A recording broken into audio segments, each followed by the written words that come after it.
എല്ലാവർക്കും നമസ്കാരം. ഷേക്സ്പിയർ അക്കാഡമിയുടെ മറ്റൊരു ക്ലാസ്സിലേക്ക് ഏവർക്കും സ്വാഗതം. അപ്പോൾ നമ്മൾ ഇന്ന് തംബ്നെയിലിൽ കണ്ടതുപോലെ തന്നെ KDRB, അതായത് Kerala Devaswom board recruitment board നടത്തുന്ന എല്ലാ എക്സാമുകൾക്കും അപ്ലൈ ചെയ്യുന്ന EWS ആനുകൂല്യം കിട്ടാൻ സാധ്യതയുള്ള ഉദ്യോഗാർത്ഥികൾക്ക് വേണ്ടിയാണ് നമ്മൾ ഈ ഒരു വീഡിയോ ചെയ്യുന്നത്. നമുക്കറിയാം, EWS എന്ന് പറയുന്നത് സംവരണമില്ലാത്ത സംവരണേതര സമുദായങ്ങളിലെ സാമ്പത്തികമായി പിന്നോക്കം നിൽക്കുന്ന ജനവിഭാഗത്തിന് നൽകുന്ന റിസർവേഷനാണ് EWS.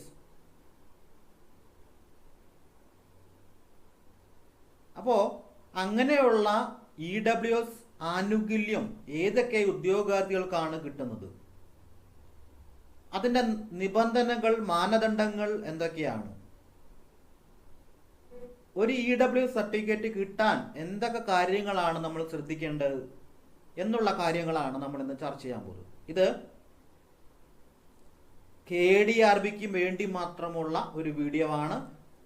PSCക്കും KDRBക്കും വ്യത്യസ്തങ്ങളായിട്ടുള്ള മാനദണ്ഡങ്ങളാണ്. പ്രത്യേകിച്ചും KDRBക്ക് EWSന്റെ ഫോം ഉണ്ട്, പ്രത്യേക ഫോം. ആ ഫോമിനാണ്, ആ ഒരു ഫോർമാറ്റിലാണ് നമ്മൾ സർട്ടിഫിക്കറ്റ് വാങ്ങിക്കേണ്ടത്. നമുക്ക് നോക്കാം, ഒന്നാമത്തെ ഏറ്റവും പ്രധാനപ്പെട്ട മാനദണ്ഡം എന്താണെന്ന് നോക്കാം.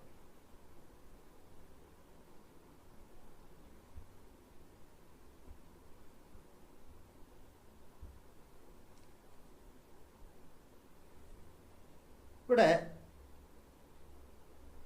ഉദ്യോഗാർത്ഥിയുടെ കുടുംബത്തിൽ കേന്ദ്ര സംസ്ഥാന സർക്കാരിലെയോ, അതായത് കേന്ദ്ര സംസ്ഥാന സർക്കാരിലെയോ പൊതുമേഖലാ സ്ഥാപനങ്ങളിലെയോ അതുപോലെ തന്നെ സഹകരണ മേഖലയിലെയോ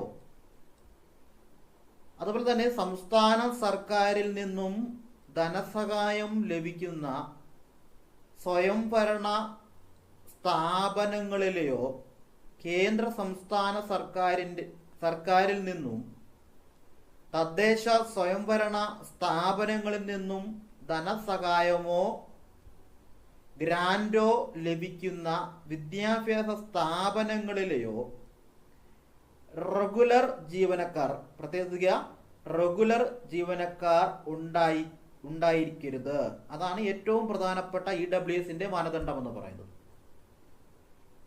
ഇത് നിങ്ങൾ അപേക്ഷ കൊടുക്കുമ്പോൾ വില്ലേജ് ഓഫീസർ നേരിട്ട് വന്ന് ഇത് കൃത്യമായിട്ട് പരിശോധിക്കുന്നതാണ്. അതിനുള്ള ഡോക്യുമെന്റ്സ് നിങ്ങൾ കൊടുക്കേണ്ടതാണ്. പക്ഷെ ഇവിടെ പ്രത്യേകം ശ്രദ്ധിക്കണം, ഈ മുകളിൽ പറഞ്ഞിരിക്കുന്ന സ്ഥാപനങ്ങളിൽ ജോലി ചെയ്യുന്ന പാർട്ട് ടൈം ജീവനക്കാർക്കോ താൽക്കാലിക ജീവനക്കാർക്കോ ഇത് ബാധകമല്ല. അപ്പൊ നിങ്ങളുടെ ഒരു ഉദ്യോഗാർത്ഥിയുടെ കുടുംബത്തിലുള്ള ആരെങ്കിലും മുകളിൽ പറഞ്ഞിരിക്കുന്ന ആ സ്ഥാപനങ്ങളിലെ ഒരു പാർട്ട് ടൈം ജീവനക്കാരോ താൽക്കാലിക ജീവനക്കാരോ ആണ് എങ്കിൽ അവർക്കിത് ബാധകമല്ല. അതാണ് ഏറ്റവും പ്രധാനപ്പെട്ട EWSന്റെ നിബന്ധന എന്ന് പറയുന്നത്. ഇനി രണ്ടാമത് നോക്കാം, ഉദ്യോഗാർത്ഥിയുടെ കുടുംബത്തിൽ ആദായ നികുതി നൽകുന്ന ഒരംഗവും ഉണ്ടായിരിക്കരുത്. എന്താ പറഞ്ഞത്? ഉദ്യോഗാർത്ഥിയുടെ കുടുംബത്തിൽ ആദായ നികുതി നൽകുന്ന ഒരംഗവും ഉണ്ടായിരിക്കരുത്. 3, ഉദ്യോഗാർത്ഥിയുടെ കുടുംബത്തിന് 1 ഏക്കറിൽ കൂടുതൽ ഭൂമി ഉണ്ടായിരിക്കരുത്. അതാണ് അടുത്ത മാനദണ്ഡം. മറ്റൊരു മാനദണ്ഡം, ഉദ്യോഗാർത്ഥിയുടെ കുടുംബത്തിന്റെ മാസ വരുമാനം എല്ലാ സ്രോതസ്സിൽ നിന്നുമായി 25,000 രൂപയിൽ കവിയരുത്. ഇത്രയും മാനദണ്ഡങ്ങളാണ് EWS ആനുകൂല്യം ലഭിക്കാനായിട്ട് ഒരു ഉദ്യോഗാർത്ഥി പാലിക്കേണ്ടത്, അല്ലെങ്കിൽ ഒരു ഉദ്യോഗാർത്ഥിക്ക് ഉണ്ടാകേണ്ടത്. അതായത് കുടുംബത്തിൽ കേന്ദ്ര സംസ്ഥാന സർക്കാരിലെയോ പൊതുമേഖലാ സ്ഥാപനങ്ങളിലെയോ സഹകരണ മേഖലയിലെയോ സംസ്ഥാന സർക്കാരിൽ നിന്നും ധനസഹായം ലഭിക്കുന്ന സ്വയംഭരണ സ്ഥാപനങ്ങളിലെയോ കേന്ദ്ര സംസ്ഥാന സർക്കാരിൽ നിന്നും തദ്ദേശ സ്വയംഭരണ സ്ഥാപനങ്ങളിൽ നിന്നും ധനസഹായമോ ഗ്രാൻഡോ ലഭിക്കുന്ന വിദ്യാഭ്യാസ സ്ഥാപനങ്ങളിലെയോ റെഗുലർ ജീവനക്കാർ ഉണ്ടായിരിക്കരുത്. പക്ഷേ പാർട്ട് ടൈം ജീവനക്കാരാണെങ്കിൽ അല്ലെങ്കിൽ താൽക്കാലിക ജീവനക്കാരാണെങ്കിൽ അത് ബാധകമല്ല. പിന്നെ നമ്മൾ പറഞ്ഞു, ഒരേക്കറിൽ കൂടുതൽ ഭൂമി ഉണ്ടായിരിക്കരുത്, ആദായ നികുതി അടയ്ക്കുന്ന ഒരു അംഗവും ആ ഒരു കുടുംബത്തിൽ ഉണ്ടാവരുത്, മാസവരുമാനം 25,000-ൽ കൂടരുത്. ഇനി ഈ ഉദ്യോഗാർത്ഥിയുടെ കുടുംബം എന്ന് പറഞ്ഞല്ലോ, എന്താ അതിൻ്റെ ഒരു നിർവചനം എന്ന് പറയുന്നത്? അപ്പോൾ ഒരു EWS സർട്ടിഫിക്കറ്റിന് അപ്ലൈ ചെയ്യുന്ന ഉദ്യോഗാർത്ഥിയുടെ കുടുംബത്തിൽ ആരൊക്കെയാണോ വരുന്നതെന്ന് നോക്കാം. അപ്പോൾ ഉദ്യോഗാർത്ഥിയുടെ കുടുംബം എന്നാൽ സംവരണം ആവശ്യപ്പെടുന്ന ആൾ, അതായത് ഇപ്പം നിങ്ങളാണല്ലോ ഉദ്യോഗാർത്ഥി, നിങ്ങളാണ് അവിടെ വില്ലേജ് ഓഫീസിൽ പോയി എന്താണ് EWS സർട്ടിഫിക്കറ്റിന് അപ്ലൈ ചെയ്യുന്നത്. അപ്പം നിങ്ങളാണ് സംവരണം ആവശ്യപ്പെടുന്ന ആൾ. അയാളുടെ മാതാപിതാക്കൾ, അപ്പം നിങ്ങളുടെ മാതാപിതാക്കൾ, പാരൻസ്, നിങ്ങളുടെ ഭാര്യ അല്ലെങ്കിൽ ഭർത്താവ്, അല്ലെങ്കിൽ നിങ്ങളുടെ 18 വയസ്സ് പൂർത്തിയാകാത്ത മക്കൾ അല്ലെങ്കിൽ സഹോദരങ്ങൾ എന്നിവർ ഉൾപ്പെട്ടതാണ് ഈ കുടുംബം. അപ്പൊ ഇത്രയും കുടുംബ അംഗങ്ങൾ എന്താണ് മുകളിൽ പറഞ്ഞിരിക്കുന്ന സ്ഥാപനങ്ങളിൽ റെഗുലർ ഫുൾ ടൈം ജോലി ഉണ്ട് എങ്കിൽ അവർക്ക് കിട്ടത്തില്ല. എന്നാൽ ഈ പറയുന്ന ഇത്രയും അംഗങ്ങൾ താൽക്കാലികമായിട്ടാണോ അല്ലെങ്കിൽ പാർട്ട് ടൈം ആയിട്ടാണോ ജോലി ചെയ്യുന്നതെങ്കിൽ നിങ്ങൾക്ക് തീർച്ചയായിട്ടും EWS ആനുകൂല്യം കിട്ടും. അപ്പോൾ ഇതാണ് ഉദ്യോഗാർത്ഥിയുടെ കുടുംബം എന്ന് പറയുന്നത്. നിങ്ങളുടെ, അതായത് അപ്ലൈ ചെയ്യുന്ന നിങ്ങളുടെ മാതാപിതാക്കൾ, നിങ്ങളുടെ ഭാര്യ അല്ലെങ്കിൽ ഭർത്താവ്, അല്ലെങ്കിൽ 18 വയസ്സ് പൂർത്തിയാകാത്ത മക്കൾ അല്ലെങ്കിൽ സഹോദരങ്ങൾ ഉൾപ്പെട്ടതാണ് നിങ്ങളുടെ കുടുംബം. അപ്പം ഇവരിൽ ആർക്കെങ്കിലും ഈ പറയുന്ന മുകളിൽ പറഞ്ഞിരിക്കുന്ന സ്ഥാപനങ്ങളിൽ ഫുൾ ടൈം ആയിട്ടുള്ളതും റെഗുലർ ആയിട്ടുള്ളതുമായ ഒരു ജോലിക്കാരനാണ് എങ്കിൽ നിങ്ങൾക്ക് ആനുകൂല്യം കിട്ടത്തില്ല. ഇനി ശ്രദ്ധിക്കേണ്ട കാര്യം, വില്ലേജ് ഓഫീസിൽ നിങ്ങൾ അപ്ലൈ ചെയ്യുന്ന സമയത്ത് ആ തരുന്ന സർട്ടിഫിക്കറ്റിൽ ഓഫീസറുടെ പേരും ഒപ്പും തീയതിയും ഓഫീസ് സീലും ഉണ്ടായിരിക്കണം. എങ്കിൽ മാത്രമേ വെരിഫിക്കേഷൻ സമയത്ത് ആ സർട്ടിഫിക്കറ്റ് സ്വീകരിക്കത്തുള്ളൂ. അപ്പം മാനദണ്ഡങ്ങൾ കൃത്യമായിട്ട് മനസ്സിലാക്കി വിചാരിക്കുന്നു.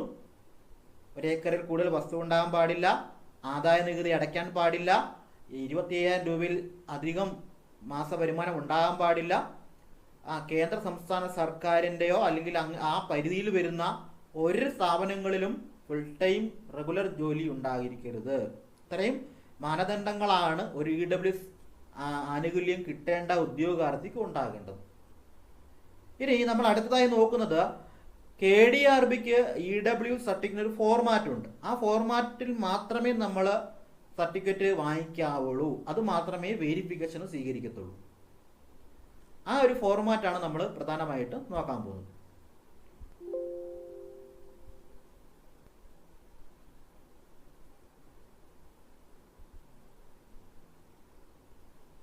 ഇതാണ് ആ ഒരു ഫോർമാറ്റ്. അതായത് കേരള ദേവസ്വം ബോർഡ് അംഗീകരിച്ചിട്ടുള്ള EWSന്റെ ഫോർമാറ്റ് ഇതാണ്. ഇത് നമ്മുടെ KDRBയുടെ സൈറ്റിൽ കയറി കഴിഞ്ഞാൽ അതിനകത്ത് ഫോംസ് എന്ന് പറയുന്ന ഒരു വിഭാഗമുണ്ട്. ആ ഒരു ഫോംസിൽ നിങ്ങൾ ചെന്ന് നോക്കുകയാണെങ്കിൽ EWS സർട്ടിഫിക്കറ്റിന്റെ ഈ ഫോർമാറ്റ് ഇതാണ് ഏറ്റവും ലേറ്റസ്റ്റ് ആയിട്ട് ഉപയോഗിക്കുന്നത്. ഈ ഒരു ഫോർമാറ്റിലാണ് നിങ്ങൾ വില്ലേജ് ഓഫീസിൽ നിന്ന് വാങ്ങിക്കേണ്ടത്. അത് നിങ്ങൾ അക്ഷയയിൽ ചെന്നിട്ട് EWSന് അപ്ലൈ ചെയ്യുക. ഇപ്പം നമ്മൾ എന്തായാലും വെരിഫിക്കേഷൻ ഒരു 14 ദിവസം മുന്നേ ആയിരിക്കും നമുക്ക് മെസ്സേജ് വരിക. അപ്പം വെരിഫിക്കേഷൻ ഡേറ്റ് വന്നതിന് ശേഷം നമ്മൾ വാങ്ങിച്ചാൽ മതിയാവും. അപ്പം നിങ്ങൾ ആ സമയത്ത് ഈ ഫോർമാറ്റ് ഡൗൺലോഡ് ചെയ്യുക. എന്നിട്ട് ആദ്യം അക്ഷയ ചെന്ന് അപ്ലൈ ചെയ്യണം. അതിൻ്റെ ഡോക്യുമെന്റ്സിന്റെ കാര്യങ്ങൾ അക്ഷയയിൽ പറയും. ആ ഡോക്യുമെന്റ്സുമായി നിങ്ങൾ എന്ത് ചെയ്യണം? നിങ്ങൾ ഇവിടെ ഈ പറയുന്ന അക്ഷയയിൽ ചെന്ന് അപ്ലൈ ചെയ്യുക. എന്നിട്ട് നിങ്ങൾ നേരിട്ട് വില്ലേജ് ഓഫീസ് ചെല്ലുക. എന്നിട്ട് പറയണം, സാർ ഈ ഒരു ഫോർമാറ്റിലാണ് ഞങ്ങൾക്ക് പിന്നെ ഈ ഒരു സർട്ടിഫിക്കറ്റ് വേണ്ടത്. അപ്പം ഈ ഒരു ഫോർമാറ്റിൽ സമയബന്ധിതമായിട്ട് സർട്ടിഫിക്കറ്റ് തരാൻ വേണ്ടി നിങ്ങൾ നിങ്ങളുടെ വില്ലേജ് ഓഫീസർ ചെന്നിട്ട് ഓഫീസറോട് പറഞ്ഞാൽ അവർ തീർച്ചയായിട്ടും അത് ചെയ്തു തരും. ഇനി എന്തൊക്കെ ഡോക്യുമെന്റ്സ് ആണ് വേണ്ടതെന്ന് തീർച്ചയായിട്ടും അക്ഷയ ചെന്നാൽ നിങ്ങൾ തീർച്ചയായിട്ടും നിങ്ങൾക്ക് പറഞ്ഞു തരുന്നതായിരിക്കും. ഇപ്പം ഈ ഒരു ഫോർമാറ്റിലാണ് നിങ്ങൾ വാങ്ങിക്കേണ്ടത്. ഈ ഫോർമാറ്റ് എവിടെ ഉണ്ടെന്ന് ചോദിച്ചാൽ KDRBയുടെ സൈറ്റിൽ ചെല്ലുക, അതിനകത്ത് ഫോംസ് സെക്ഷനിൽ ചെല്ലുക, ആ ഫോമിലാണ് നിങ്ങൾ വാങ്ങിക്കുന്നത്. ഇനി അടുത്തതായിട്ട് പറയാൻ പോകുന്നത്, പിന്നെ നിങ്ങൾ ശ്രദ്ധിക്കേണ്ട കാര്യം, ഇവിടെ ഫോട്ടോയ്ക്ക് ഇവിടെ കോളം ഇല്ല. ആക്ച്വലി ഫോട്ടോയ്ക്ക് സാധാരണ രീതിയിൽ ഫോട്ടോയ്ക്ക്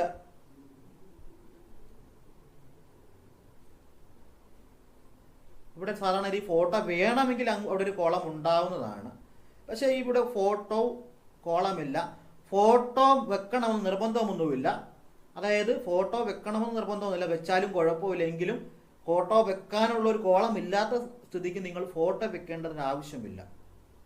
നിലവിൽ KDRBയുടെ വെരിഫിക്കേഷൻ പോകുന്ന സമയങ്ങളിൽ ഫോട്ടോ വെക്കാത്തതാണ് അവർ സ്വീകരിക്കുന്നത്. എന്നാൽ ഫോട്ടോ വെച്ചത് കൊണ്ട് കുഴപ്പമില്ല എന്നാണ് അറിഞ്ഞത്. എങ്കിൽ പോലും ഇപ്പോഴത്തെ ഒരവസ്ഥയിൽ ഫോട്ടോ പ്രത്യേകിച്ച് പറയാത്തത് കൊണ്ട് നിങ്ങൾ ഫോട്ടോ അവിടെ വെക്കേണ്ടത് ആവശ്യമില്ല. അപ്പോൾ ഇത് ആ ഒരു കാര്യമാണ് ഫോമിൻ്റെ കാര്യം ശ്രദ്ധിക്കേണ്ടത്. ഫോം നമ്പർ 3 ആണ് നിങ്ങൾ KDRBയുടെ സൈറ്റിൽ പോകുന്ന സമയത്ത് അവിടെ ഉണ്ടാവും. ഇനി അടുത്തതായിട്ട് നമുക്ക് പറയാനുള്ളത്,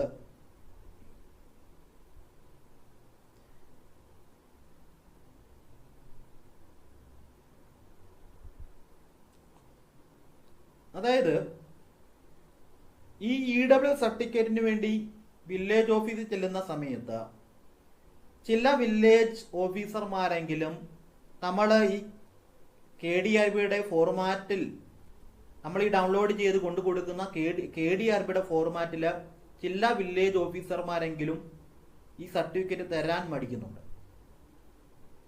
അത് ഒരുപാട് പരാതികൾ നമ്മളോട് തന്നെ ഒരുപാട് പേര് പറയുന്നുണ്ട്. അപ്പം നമ്മൾ ഈ സൈറ്റിൽ നിന്ന് ഈ ഡൗൺലോഡ് ചെയ്ത് ഈ ഒരു ഫോർമാറ്റ് കൊണ്ട് ചെല്ലുന്ന സമയത്ത് ഒരു കാരണവശാലും ഈ ഒരു ഫോർമാറ്റിൽ ഞങ്ങൾ തരുത്തില്ല എന്ന് പറയുന്ന ആൾക്കാരോട്, അല്ലെങ്കിൽ അത്തരം വില്ലേജ് ഓഫീസർമാർക്ക് നിങ്ങൾ നമ്മുടെ സൈറ്റിൽ, അതായത് KDRBയുടെ സൈറ്റിൽ ഇങ്ങനെ ഒരു ഉത്തരവ് കിടക്കുന്നുണ്ട്. ഈ ഉത്തരവ് ഡൗൺലോഡ് ചെയ്ത് നിങ്ങൾ ആ വില്ലേജ് ഓഫീസറെ കാണിച്ചാൽ മതി.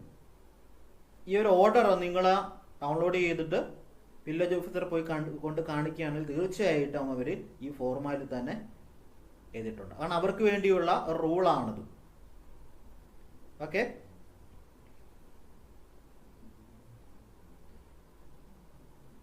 അപ്പം ഇങ്ങനെയാണ് അതിൻ്റെ 10% അതൊക്കെയാണ് പറയുന്നത്. അപ്പം ഏതെങ്കിലും വില്ലേജ് ഓഫീസർമാർ നിങ്ങൾ കൊണ്ടു കൊടുക്കുന്ന ആ ഒരു ഫോർമാറ്റിൽ സർട്ടിഫിക്കറ്റ് തരാൻ മടിക്കുകയാണെങ്കിൽ ഈ ഒരു ഓർഡർ നിങ്ങൾ ഉറപ്പായിട്ടും ഡൗൺലോഡ് ചെയ്തിട്ട് കൊണ്ടുപോകുക. നിങ്ങൾ ആദ്യമേ തന്നെ ഡൗൺലോഡ് ചെയ്തിട്ട് കൊണ്ടുപോകുന്നതായിരിക്കും നല്ലത്. കാരണം അവിടുന്ന് പിന്നെ രണ്ടാമത് വരേണ്ട ആവശ്യമില്ലല്ലോ. അപ്പോൾ ഈ ഒരു ഓർഡർ നിങ്ങൾ ഡൗൺലോഡ് ചെയ്യുക. നമ്മളത് വീഡിയോയുടെ ഡിസ്ക്രിപ്ഷനിൽ നമ്മളത് ലിങ്ക് ചെയ്യുന്നുണ്ട്. അപ്പോൾ ഇത് KDRBയുടെ സൈറ്റിൽ തന്നെ കിടക്കുന്നുണ്ട് ഈ ഓർഡർ. നിങ്ങൾ ആ ഓർഡർ സെക്ഷൻ, ഡൗൺലോഡിനകത്ത് ഓർഡർ സെക്ഷനിൽ ചെന്ന് കഴിഞ്ഞാൽ ഈ ഒരു ഓർഡർ അവിടെ കിടക്കുന്നുണ്ട്. ഈ ഒരു ഇത് ഡൗൺലോഡ് ചെയ്ത് നിങ്ങൾ കൊണ്ട് കാണിച്ചു കഴിഞ്ഞാൽ തീർച്ചയായിട്ടും ഏത് വില്ലേജ് ഓഫീസറും നമ്മൾ പറയുന്ന ഫോർമാറ്റിൽ എന്ത് ചെയ്യും? കൊണ്ടുതരും. തരും. അപ്പോൾ ഇത്തരം കാര്യങ്ങളാണ് EW സർട്ടിഫിക്കറ്റുമായി ബന്ധപ്പെട്ട് നമുക്ക് പറയാനുള്ളത്. ഇനി അടുത്തതായിട്ട് നമ്മൾ പറയാൻ പോകുന്നത്, EW സർട്ടിഫിക്കറ്റിന് അപ്ലൈ ചെയ്യുമ്പോൾ നിങ്ങളുടെ കയ്യിൽ കരുതേണ്ട സർട്ടിഫിക്കറ്റുകൾ അല്ലെങ്കിൽ ഡോക്യുമെന്റ്സ് ആണ്. അതിൽ ഒന്നാമത്തെയാണ് കരമടച്ച, ഏറ്റവും അവസാനമായി കരമടച്ച രസീത്.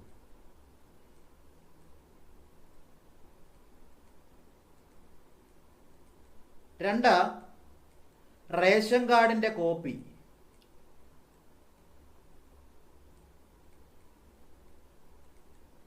മൂന്ന്,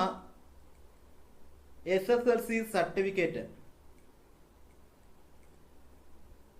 4, നിങ്ങളുടെ പിതാവിൻ്റെ SSLC സർട്ടിഫിക്കറ്റ്.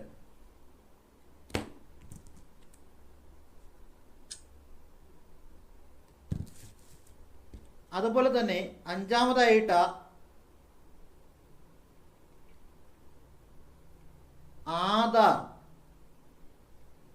ആധാർ കാർഡ്.